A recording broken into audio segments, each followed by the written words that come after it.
গল্প অবহেলিত অ্যাডামের জয়ের গল্প। ফ্রি ফায়ারের দুনিয়ায় সবাই প্রো হতে চায়, সবাই চায় নাম, স্কিন আর পাওয়ারফুল ক্যারেক্টার।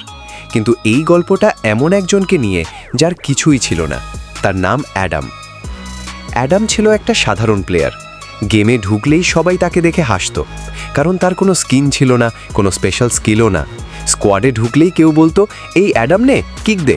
আবার কেউ বলতো, নুব প্লেয়ার, কিছুই পারে না। এই কথাগুলো অ্যাডামের খুব কষ্ট দিত, কিন্তু সে কাউকে কিছু বলতো না। চুপচাপ গেম খেলতো আর নিজের ভুলগুলো ঠিক করার চেষ্টা করত। তার কোনো বন্ধু ছিল না, কোনো টিম ছিল না, তবুও সে হাল ছাড়েনি। রাতের পর রাত অ্যাডাম প্র্যাকটিস করত। ট্রেনিং গ্রাউন্ডে গিয়ে এইম ঠিক করত, কাস্টম ম্যাচে গিয়ে নিজের স্কিল বাড়াতো। অনেকবার সে হেরেছে, অনেকবার ম্যাচের মাঝে নাড়া গেছে, কিন্তু প্রতিবারই সে নতুন কিছু শিখেছে। একদিন অ্যাডাম একটা ক্ল্যাশ স্কোয়াড ম্যাচে ঢুকল।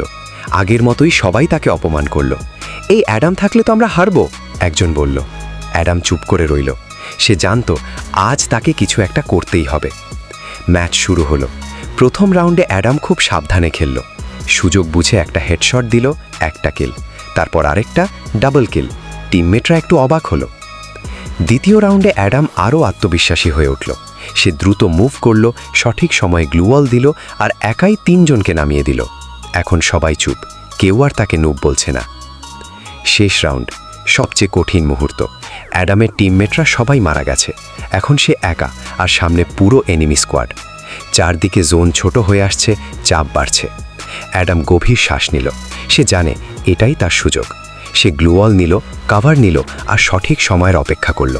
হঠাৎ সুযোগ পেয়ে সে সামনে এগিয়ে গেল। প্রথম এনিমি হেডশট, দ্বিতীয় এনিমি নকড, তৃতীয় এনিমি ফিনিশড। শেষ এনিমি সামনে, দুজনের চোখে চোখ। মুহূর্তটা যেন থেমে গেল। অ্যাডাম হঠাৎ লাফ দিয়ে গুলি চালালো। ব্যাং ব্যাং ব্যাং, বুইয়া! স্ক্রিনে ভেসে উঠল উইনার।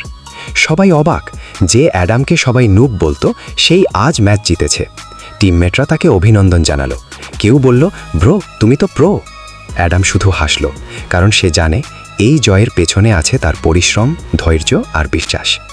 এই গল্প আমাদের একটা কথাই শেখায়, ক্যারেক্টার না,